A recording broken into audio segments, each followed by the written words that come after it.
Salif Maikanti. Oui, patron. Madame a constaté qu'il y a 2 ou 3 produits périmés dans le lot de produits alimentaires que tu as livrés. Ah bon? Oui. Donc faites très attention à ce que vous vendez aux consommateurs, n'est-ce pas? Et transmettez le même message aux grossistes qui vous approvisionnent en produits agroalimentaires. Inch'Allah, ça ne va plus se répéter, patron. Je l'espère bien. Justement, parlant de consommateurs, il y a un parmi eux là qui dit ne plus accepter désormais une facture qui n'est pas certifiée. C'est ça. Oui, patron, c'est quoi une facture certifiée? Une facture certifiée, c'est une facture émise via un système électronique certifié de facturation dénommé CCF. C'est pas méchant ce que t'as dit ton client. Hein? Lui, il croit que c'est méchant ce que lui a dit le client, quoi.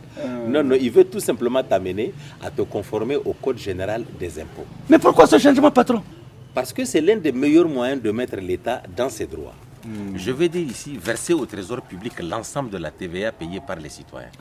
En outre, la facture certifiée accompagne la bonne gouvernance des entreprises. Elle assainit le jeu de la concurrence entre les contribuables et améliore surtout les relations entre les contribuables et l'administration fiscale. L'État, encore l'État et toujours l'État.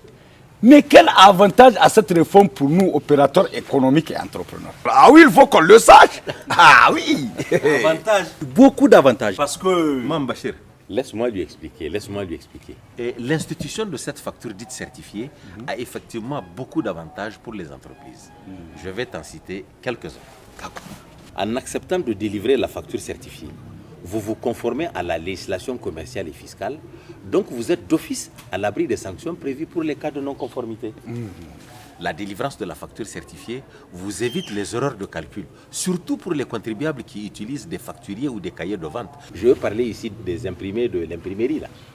Mieux encore, avec la facture certifiée, vous utiliserez beaucoup moins de papier et vous êtes à l'abri d'erreurs de liquidation des impôts qui figurent sur les factures, etc. Donc si je comprends, lui le consommateur ne tire aucun avantage de cette réforme ou quoi? Si, madame. Avec la facture certifiée, le consommateur a d'abord l'assurance que la TVA qu'il a supportée sera reversée intégralement au trésor public. Il a ensuite l'assurance de détenir avec la facture certifiée une preuve de l'acquisition licite des biens qu'il a achetés. Le consommateur a enfin l'assurance de jouir aisément de l'ensemble de ses droits de consommateur prévus par les textes. Ce n'est pas pour ramener le débat en arrière, mais j'aimerais moi aussi poser une question. Allez-y. Si j'ai bien compris l'exposé de M. Nour, en définitive, une facture certifiée est une facture émise et transmise via un système électronique certifié de facturation. C'est ça? Exactement, c'est bien ça. Mais dans ce cas, comment émettre une facture certifiée? J'aimerais savoir. Très bonne question, mon cher Garba. Effectivement, je devais le souligner. Je ne l'ai pas fait par omission peut-être. L'émission de la facture certifiée se fait à l'aide d'une des 2 variantes des CCF disponibles auprès des fournisseurs de systèmes de facturation certifiés. Il y a d'abord ce qu'on appelle le module de contrôle de facturation appelé MCF pour ceux qui utilisent un logiciel de facturation homologué. Il y a ensuite l'unité de facturation appelée UF pour ceux qui ne disposent pas d'un logiciel de facturation et ne souhaitent pas l'acquérir. Voilà qui est formidable. Voilà tout. Aimer son pays, c'est payer ses impôts.